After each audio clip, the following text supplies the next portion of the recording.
The Wisconsin Badgers, they pull out a huge victory here, 75-64 at the Kohl Center over number 3 Marquette.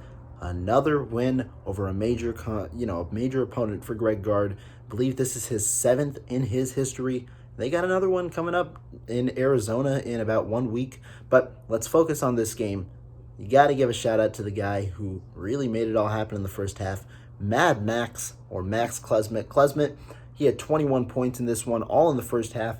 6 of 9 shooting in the first half, 5 of 8 from 3, had 4 free throws as well. Just a really good performance from a guy who clearly had it going on from the very beginning.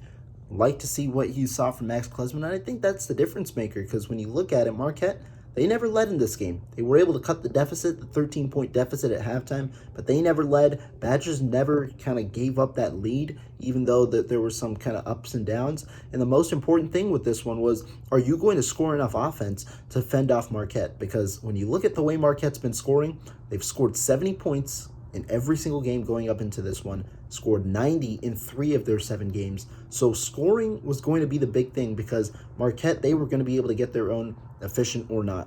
Well, offense, you were able to score 75 points, very efficient in the first half, slowed things down in the second half, but defense was amazing too. Only allowed 64 points from Marquette, a season low, just held them to 41% shooting, and Badgers were really able to slow down the pace a lot. Got to the free throw line 28 times. Yeah, 28 times. Hit 24 of those free throws. A lot of good there from Wisconsin. And I think that this is a good building block, because the one thing we've seen that's a little synonymous with the Badgers' wins this year, it's not just one player doing it all. It's a collective effort, and you see when one player kind of is struggling, the other player can pick it up. And that's the good part about having depth, and the way the Badgers have the depth is that they've got a lot of, confident scorers. They've got the starters who they believe in. You've got a lot of good pieces. And it's good to get a win like this early on in the season. Something of intrigue I saw, especially in this game, in the second half, Badgers really relied on their starters. Every starter played at least 15 of the 20 minutes in the second half. Max Klesmet had 19. Tyler Wall had 19.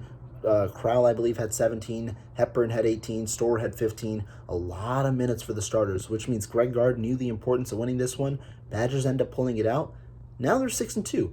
I expect them to probably be at least in top 25 consideration after this win. It's a huge win, but they've got Michigan State next, and they got Arizona after that. Both of those games on the road, 2 really tough games. I initially projected the Wisconsin Badgers to go 1-2, excuse me, in this 3-game stretch. I thought they'd win against Michigan State, thought they'd lose against Marquette, thought they'd lose against Arizona. But they beat Marquette, and now they're going to try and at least pull one of these 2 games out. A tough road stretch, but a really good win for the Badgers. As you can see, I am not at Kohl Center today. My first game, I believe, or my second game or first game that I've missed this year at the Kohl Center. Instead, I'm in Indianapolis for the Big Ten Championship, getting to cover that. But phenomenal win for the Badgers. We're going to be tuned up with the coverage post-game as always. So stay tuned on Bucky's Fifth Quarter. We'll see you guys next time.